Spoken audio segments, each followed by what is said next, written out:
at this dispatch box, if he misled the House, he must resign.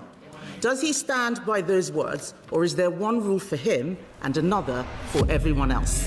Today, the British Prime Minister was cornered with questions his own government can no longer answer clearly. He asked no questions about Mandelson's relationship with Epstein. He asked no questions about the security risk Mandelson posed. Apparently, he didn't even speak to Peter Mandelson before his appointment. It doesn't appear that he asked any questions at all. Why? Because he didn't want to know. And wait until you hear the explanation he gives just minutes later. One side says this was a catastrophic security failure.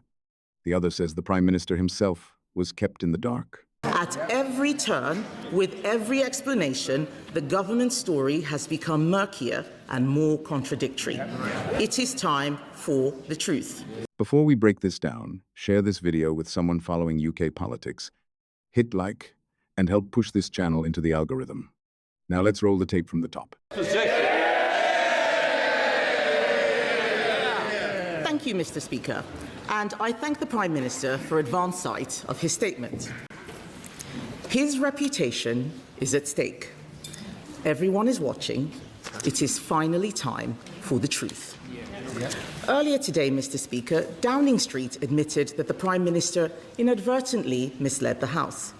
The Prime Minister has chosen not to repeat that from the dispatch box. I will remind him that under the Ministerial Code, he has a duty to correct the record at the earliest opportunity. The Prime Minister says he only found out on Tuesday that Peter Mandelson failed the security vetting. The earliest opportunity to correct the record was Prime Minister's questions on Wednesday, almost a week ago. This is a breach of the Ministerial Code. Under that code, he is bound to be as open as possible with Parliament and the public in answering questions today. So let me start with what we do know. We know the Prime Minister personally appointed Peter Mandelson to be our ambassador to the United States. We know that Mandelson had a close relationship with a convicted paedophile. We know that he had concerning links with Russia and China, links that had already raised red flags.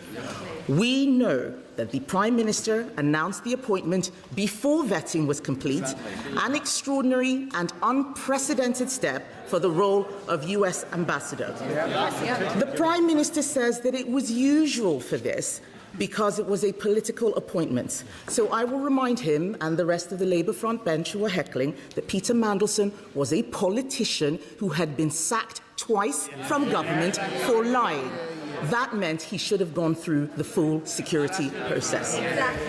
And we also know, finally, Mr. Speaker, that when Peter Mandelson failed the security vetting, he was allowed to continue in the role with access to top-secret intelligence and security information.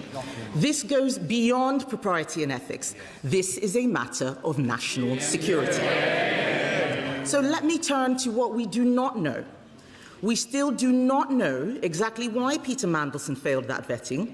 We do not know what risks our country was exposed to, and we do not know how it is possible that the Prime Minister said repeatedly that this was a failure of vetting, went on television and said things that were blatantly incorrect, and not a single advisor or a single official told him that what he was saying wasn't true. At every turn, with every explanation, the government story has become murkier and more contradictory. It is time for the truth. Murkier and more contradictory. That's the phrase that matters here. Because at this point, the accusation is no longer just incompetence. It's whether Downing Street knowingly pushed a version of events that simply doesn't add up. Now, to be fair, the Prime Minister later argues he himself was never fully informed. But listen carefully to how that defense starts falling apart. There are too many questions to ask in the allotted time, Mr. Speaker. So I'm now going to ask the Prime Minister just 6 questions. And I have taken the unprecedented step of providing these questions to the Prime Minister in advance. So he has them in front of him. And I have asked for these questions. I have asked for these questions to be put online for the public. They and I expect him to answer. The Prime Minister appointed a national security risk to our most sensitive diplomatic post. Let's look at how this happened. The Right Honourable Gentleman told me at PMQs in September 2025 that full due process was followed in this appointment. We now know that in November 2024, Lord Case, the then Cabinet Secretary, told him this process required security vetting to be done before the appointment.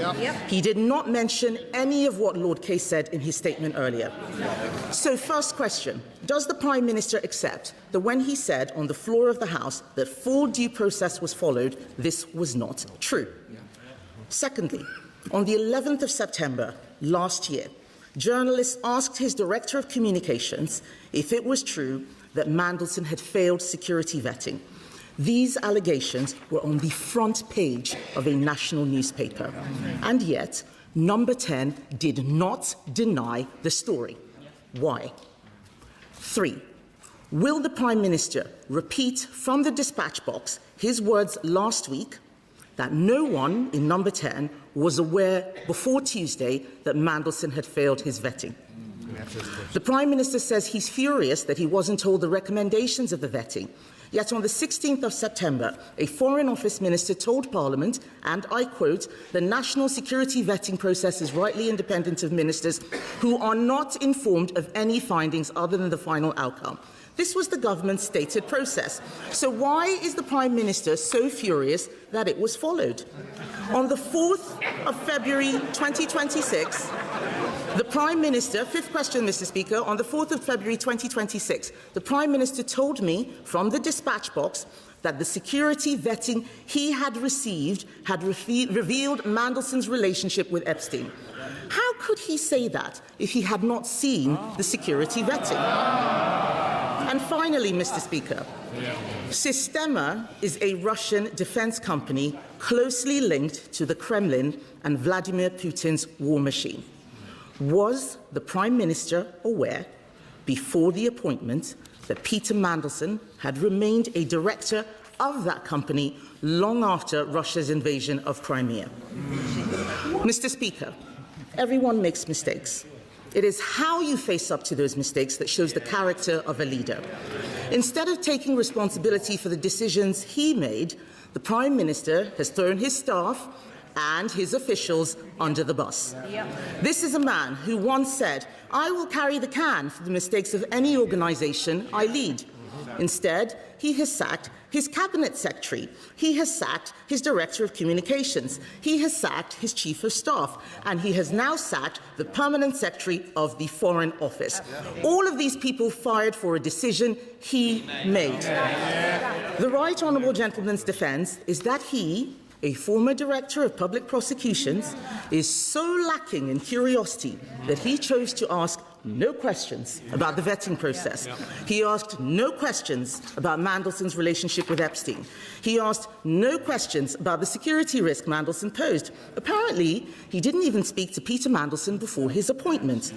It doesn't appear that he asked any questions at all. Why? Because he didn't want to know. He had taken the risk, he had chosen his man, Whitehall had to follow. It is the duty of the Prime Minister to ensure he is telling the truth, or does the Ministerial Code not apply to him? I'm only holding the Prime Minister to the same standard to which he held others. On the 26th of January 2022, the Right Honourable Gentleman said to a previous Prime Minister at this dispatch box, if he misled the House, he must resign. Does he stand by those words, or is there one rule for him and another for everyone else? Mr. Speaker, let me respond to those points.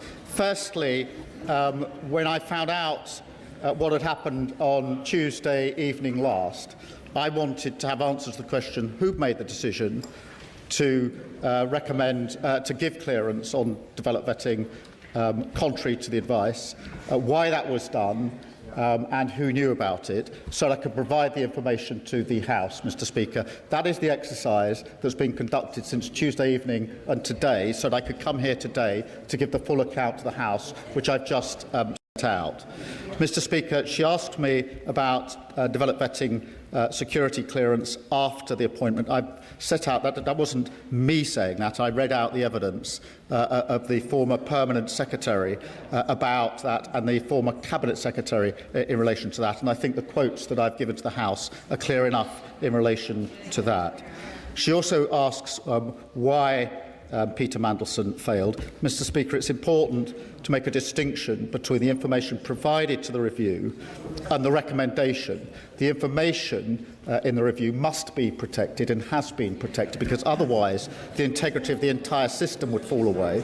But the recommendation doesn't need to be protected and should not have been protected.